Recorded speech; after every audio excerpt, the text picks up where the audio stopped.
Fala, meus manos, meus amigos que eu chamo de amigos, minhas pessoas. Fala, pessoas que eu chamo de amigos, tudo certo com vocês? Hoje a gente vai falar de Segunda Guerra Mundial. Não é o conteúdo que eu tô vendo, é o conteúdo que eu. Foda-se. Falei de Primeira Guerra ultimamente, então os antecedentes do nazifascismo e da Segunda Guerra dá pra pegar. Por que eu tô falando tão baixo? Tô fazendo ASMR por acaso? Não estou. Bom, basicamente o que vai acontecer? Pela questão ali da Primeira Guerra, não sei se vocês vão lembrar da Primeira Guerra, mas a Primeira Guerra, ela acaba com a Alemanha perdendo. E a Alemanha ficou muito humilhada. A França fez a Alemanha assinar um tratado por pura vingança. E a Alemanha vai ficar puta com essa vingança da França e vai tirar uma vingança da França depois, na Segunda Guerra. Mas calma lá. Teve a Guerra Franco-Prussiana, lá em 1870. A Prússia, que no caso vira a Alemanha depois, ganhou essa guerra. E a França ficou puta, que teve que assinar um tratadinho lá, dando uns territórios bacana pra Alemanha.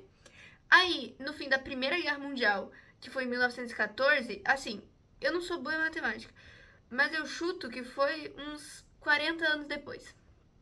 A França faz a Alemanha assinar um tratado devolvendo uns territórios e assumindo dívidas e tudo mais, e a Alemanha fica humilhada, ela fica endividada, ela fica pobre.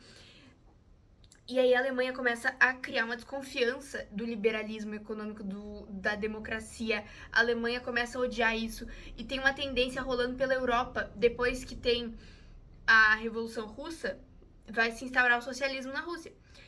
E a ideia de alguns dos russos, inclusive, era expandir esse socialismo para o mundo inteiro, né? Que o mundo seguisse o exemplo russo. E aí as potências capitalistas da época vão olhar e falar assim: tu tá brisando, né? Nem fu que a gente vai ser comunista, socialista. Então começa a ter um ódio ao comunismo, socialismo também. E isso tudo leva à criação de regimes extremistas, que vão ser, por exemplo, as ideologias do nazismo e do fascismo, vão subir ao poder por conta desse desespero da população. A galera na Alemanha tá olhando lá em 1919 e tá falando assim, cara, a gente tá pobre, a gente tá humilhado. E aí, olha o partido ali que tá sendo criado, que é o Partido Nacional Democrata, um bagulho assim, se eu não me engano. E aí, tipo assim, eles olham e eles não vão falar assim, nossa, é Hitler. Não, eles vão olhar e vão falar, é um partido. E parece promissor. E a galera realmente acredita que vai melhorar ali a vida deles. E aí, o que acontece? Eles vão começar a dar voz para esses partidos. Algumas características dessas ideologias extremistas são o culto ao líder, unipartidarismo, ou seja, só vai ter um partido que vai ser o partido daquele líder, o militarismo muito extremo, inclusive muita militarização, nacionalismo muito forte, então, tipo, tem aquela sensação de, tipo assim, nossa, a minha nação é muito pica das galáxias, nossa, a minha nação é melhor que qualquer outra nação. E aí vai olhar para as nações dos coleguinhas e falar assim, ah, tá se achando melhor? A gente é acima de todos. Tá pegando os insights, né?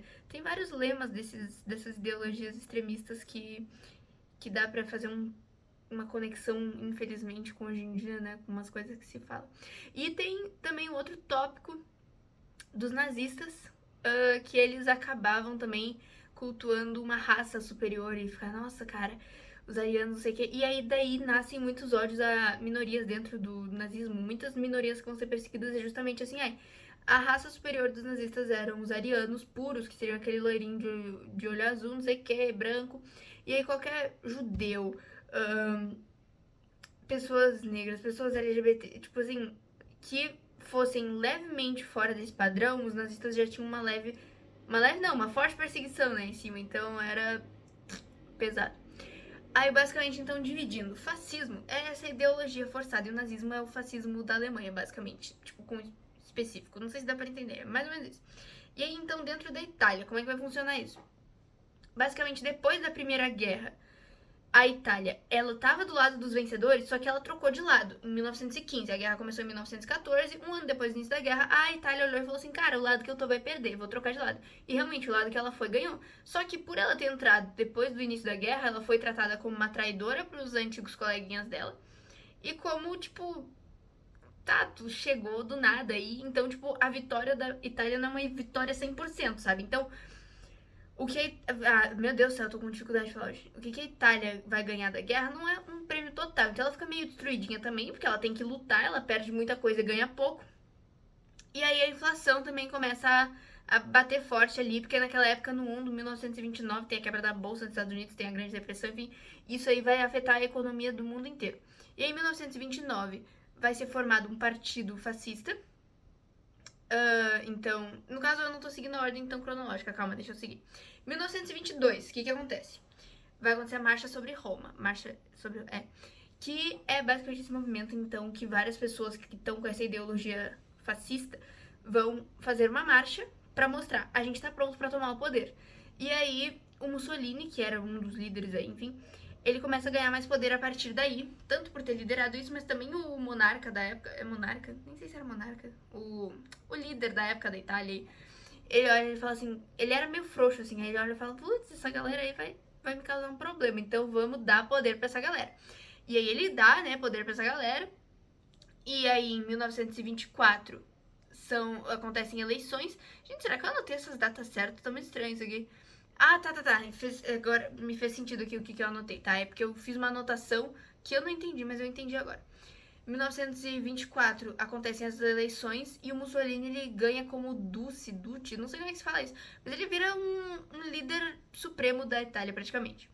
Aí em 1929 esse partido vai começar a ganhar adesão da elite também, então vai começar a ganhar cada vez mais apoio, a galera vai estar cada vez mais dando voz pra esse louco e aí vai estourar essa coisa daqui a pouco. Mas ó, isso aqui, essas datas que eu tô falando são só da Itália. Depois eu vou falar um pouco de datas da Alemanha e depois vai seguir tudo do mundo inteiro, tá? Não sei se tá dando pra entender muito bem, mas enfim. 1935, a partir de depois que o Mussolini entra no poder, a Itália começa a ir tentando conquistar uns territórios ali ao redor. Em 1935, eles conquistam a Etiópia. No que eles conquistam a Etiópia, a Liga das Nações, que era uma ONU primitiva, que foi criada no fim da Primeira Guerra, que era tipo assim, gente, vamos manter a paz mundial. Não funcionou essa porcaria. A Liga das Nações vai olhar pra Itália e vai falar assim, cara, vocês estão se abobando demais. Não, a gente vai penalizar vocês. Aí a Itália olha pros amigos dela assim do lado, assim, fala assim, ô Alemanha, vem cá. Ô Japão, vem cá. Vocês concordam que eu quero conquistar mais coisas? E vocês também vão querer conquistar mais coisas, né? Porque vocês também estão querendo aí expandir as ideologias e os países de vocês.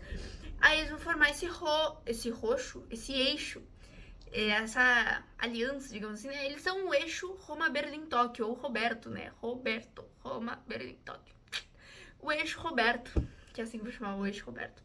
O eixo Roberto, então, vai ser formado a partir daí, que a França e a Inglaterra vão olhar assim pra Itália e vão falar assim, cara, tu tá meio loucona dessa ideia, né, que tu foi, aí tu pegou, não gostei da tua atitude, aí a Itália vai e encontra refúgio nos amigos pra também não ficar sozinha na possível guerra, que eles já estavam prevendo. Aí também vai ser assinado, uma coisa que vai fazer com que o fascismo italiano seja muito impulsionado, é que vai ser assinado o Tratado de Latrão, que vai ser assinado com o Vaticano, que vai transformar ele num estado independente, porque desde também lá do imperialismo, do fim do século XIX, a Itália estava numa situação de como que vai funcionar o Vaticano aqui, essa coisa, porque sempre tinha sido um estado independente. E quando a Itália se unificou, eles queriam que fosse a capital, só que o Vaticano não deixou, falou assim, não quero. No fim acabou sendo, comecei a ler uma mensagem do WhatsApp, perdão. No fim acabou sendo, tipo, Mussolini aqui ganhou muito apoio do Papa e do Estado Vaticano. E aí o fascismo começa a ganhar cada vez mais popularidade dentro da Itália, até porque, poxa, se o Papa falou, então tá falado, né? Vamos combinar. Aí agora vamos mudar lá para a Alemanha. A Alemanha já estava humilhada, então, né, pelo aquilo que eu falei, acabou a Primeira Guerra, a Alemanha teve que dar os territórios de volta e tudo mais, ficou ali, quero vingança, tô humilhada, tô com dívida pra pagar. Porque quando acabou a guerra, todos os problemas da guerra foram metidos no cu da Alemanha. Porque, nossa, tal país sofreu, é da Alemanha o problema. E a Alemanha teve que pagar a dívida com muita, inclusive a última parcela da dívida da Alemanha, ela pagou em 2010 agora, dessa dívida astronômica da guerra. Então, a Primeira Guerra fez a Alemanha ficar humilhadíssima.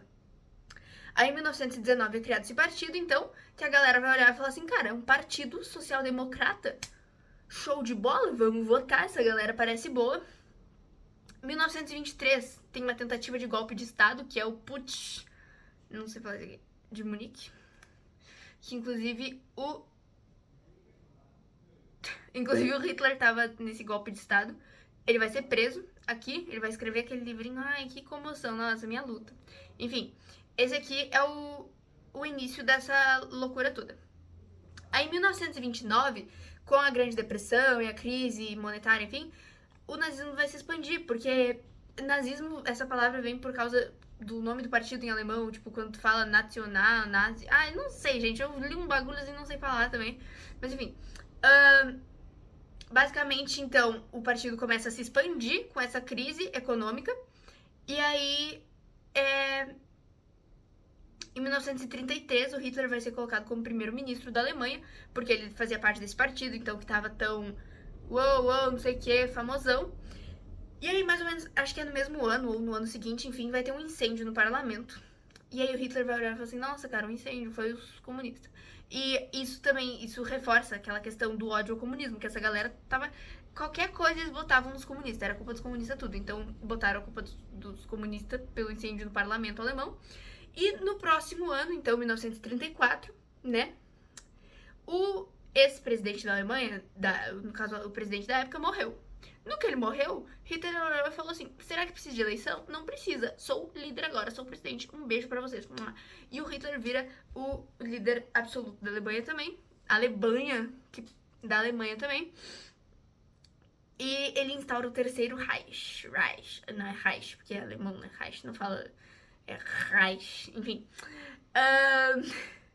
Porque basicamente o segundo Reich foi lá na Primeira Guerra, tipo, antes de ser instaurada a República. Porque assim, acaba a Primeira Guerra, aí a República de Weimar. Aí aqui vai ser o terceiro Reich. Seria meio que o terceiro império, uma tradução assim, enfim. Beleza. Enfim.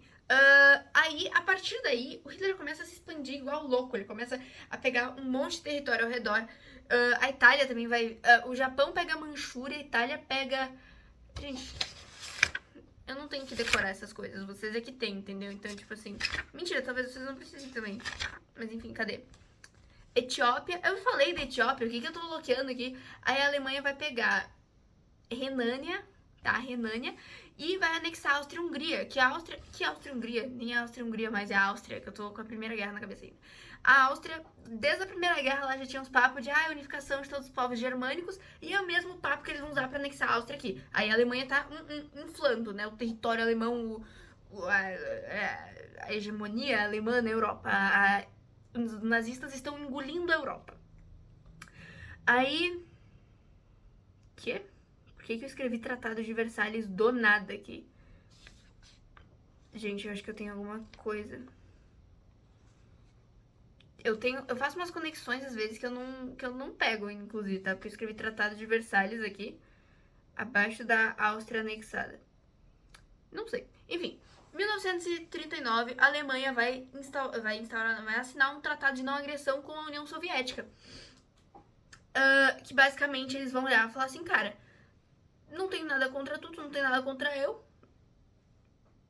E vamos botar essa não agressão aí, vamos dividir a Polônia, porque lá na Primeira Guerra a Polônia fazia parte da Rússia, aí a Rússia deu pra Alemanha, aí a Alemanha agora, a Polônia tava ali, né, no meio, aí eles vão dividir a Polônia, eles vão fazer as Blitzkrieg da Alemanha, que são essas guerras rápidas, assim, que a Alemanha entrava de avião e bombardeava não sei o quê, porque aí eles iam separar, né? A Alemanha pegou a parte mais industrializada da Polônia e a Rússia pegou outra parte, a União Soviética, no caso, né? Aí a Inglaterra e a França olham e falam assim, cara, vamos parar com esta palhaçada? Vocês estão atacando a Polônia, nós não gostamos dessa ofensiva, logo parem. Aí a Alemanha vai lá e fala assim, tá, chora mais, caramba. 1940 a Alemanha vai lá, ocupa praticamente um terço do território francês, ocupa o centro e o norte, e aí o sul e o sudoeste, sei lá, não faço a menor ideia, não lembro, da França vão, então, apoiar essa dominação, até porque se eles não apoiassem, eles iam tomar nos beijos também. Então, a França começa a ficar sob domínio alemão. Aí a Inglaterra tá ali, né, aí a Alemanha fala, oi Inglaterra, tudo bom? A Alemanha tenta bombardear a Inglaterra, começam a ter guerrinhas aéreas lá, a Luftwaffe, que era essa coisa aí aérea da Alemanha, não sei o quê. Eles começam lá a ter as treta aérea, a Alemanha bombardeando a Inglaterra, e a Inglaterra olha e fala assim, cara, tá faltando uns parafusos aí. A Inglaterra vai lá e bombardeia a Alemanha. Aí a Alemanha aquieta o rabinho, sai da Inglaterra, deixa a Inglaterra lá. Também vão ter algumas guerras na África e na Ásia, mas não tenho nenhum episódio marcante assim pra falar agora. Aí, em 1941, o que acontece? O Japão olha pra aquela França que tá lá toda comida pela Alemanha, sabe? E fala assim, cara, quero expandir, tô expandindo. Aí os Estados Unidos, eles vão olhar e falar assim, não tô gostando dessa ofensiva do Japão. E começa a cortar as relações e tudo mais. Porque os Estados Unidos, ele tava numa coisa assim, tô observando a guerra, sabe? Porque os Estados Unidos, eles estavam tentando crescer a economia, estavam tentando se restabelecer, não sei o quê. E aí o Japão olha e fala assim, ah é, Estados Unidos, tu vai cortar as relações comigo? Então eu vou te tacar ali um ataque. Aí acontece o ataque de Pearl Harbor lá, que o Japão vai, ataca os Estados Unidos. Entre os Estados Unidos e Santa Casa, ele... ah é? Então tá. Aí os Estados Unidos se unem aos aliados, que são contra o eixo, né? Quem ganha são os aliados. Já dei spoiler, uau! Enfim. Aí em 1941 também, a Alemanha começa a invadir a União Soviética. Mas eles não tinham um tratado de não agressão? Tu não acabou de falar? Sim, eles tinham, só que o Hitler, ele falou assim, ah é?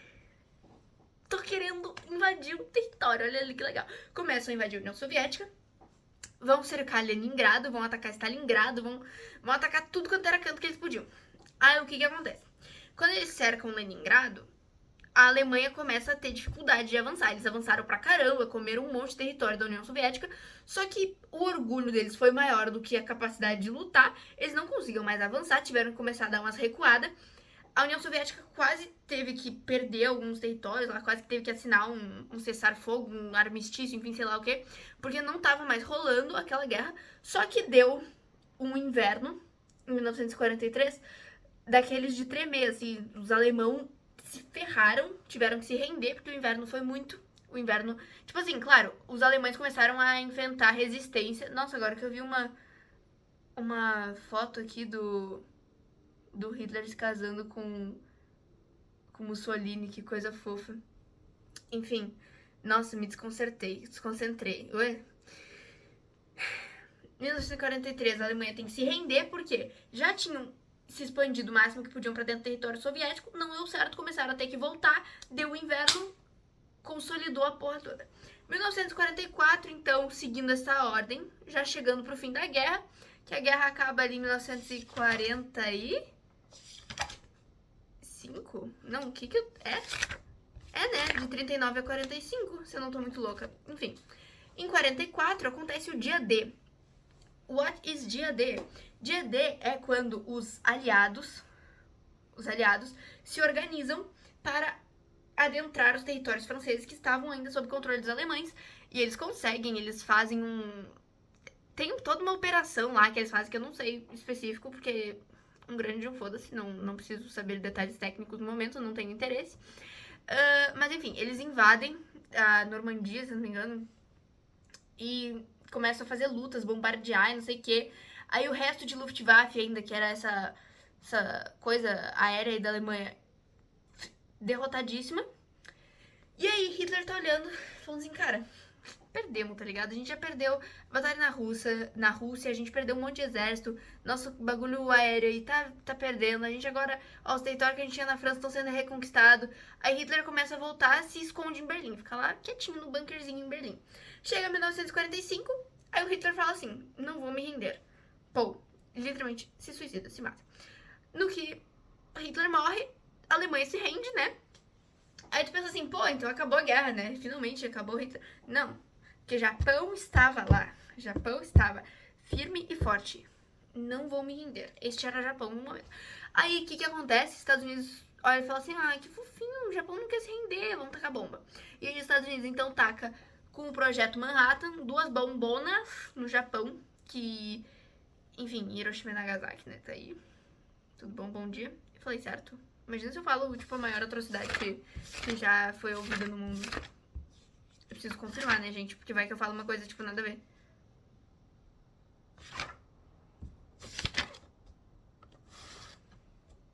Acertei. Gente, eu tenho medo de falar informações erradas, enfim, né? No que da Hiroshima e Nagasaki, obviamente, Japão não vai continuar, né? 2 bombas.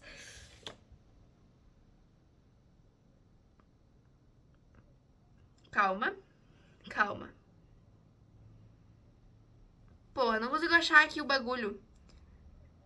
Tá, era uma bomba. Caralho, como é que é o nome? Isso é uma bomba nuclear, né? É uma bomba de urânio 235. Deve ser nuclear. Tenho quase certeza que é nuclear. É que eu fiquei com medo de falar um bagulho errado, gente. Mas enfim. Com essa bomba, o Japão tem que se render, então, né? Porque não tem condições de continuar resistindo. E aí, com isso, acaba a Segunda Guerra nesse contexto de tensão. Por que quem sobrou vivo? Estados Unidos, que era a potência que estava crescendo na época, porque Inglaterra e França ficaram para trás lá na Primeira Guerra, que elas tiveram muitos prejuízos. Estados Unidos começou a crescer e ganhar espaço mundialmente. E União Soviética, que era um puta blocão comunista ali, socialista crescendo. Então, esses dois blocos, quando tá se chegando ali no fim da guerra, no suicídio de Hitler, já começa a corrida para chegar a Berlim, que vai dar início à Guerra Fria. Que aí vai se instaurar essa tensão baseada neste mundo bipolar, dois polos, socialismo, capitalismo. E é isso, vão ser feitas algumas conferências de paz, pensar numa criação da ONU ali durante a guerra, no finzinho dela e depois que acaba a guerra, né? Algumas conferências de paz, que eu não vou falar aqui porque eu não sei se é importante. Se for importante, aí pesquisem aí. Conferência de Teherã, conferência de Yalta e tem mais uma que eu esqueci. Se eu esqueci é porque não é importante, né? Mas enfim, era isso, gente. Conferência de Potsdam. Era isso, tá bom? Tamo fechado. Eu fiz um vídeo sobre Guerra Fria, se eu não me engano, e eu falei dessas conferências nele. Se precisar, se não quiser ir pesquisar, se quiser confiar em mim, tá bom? Então suave, beijo.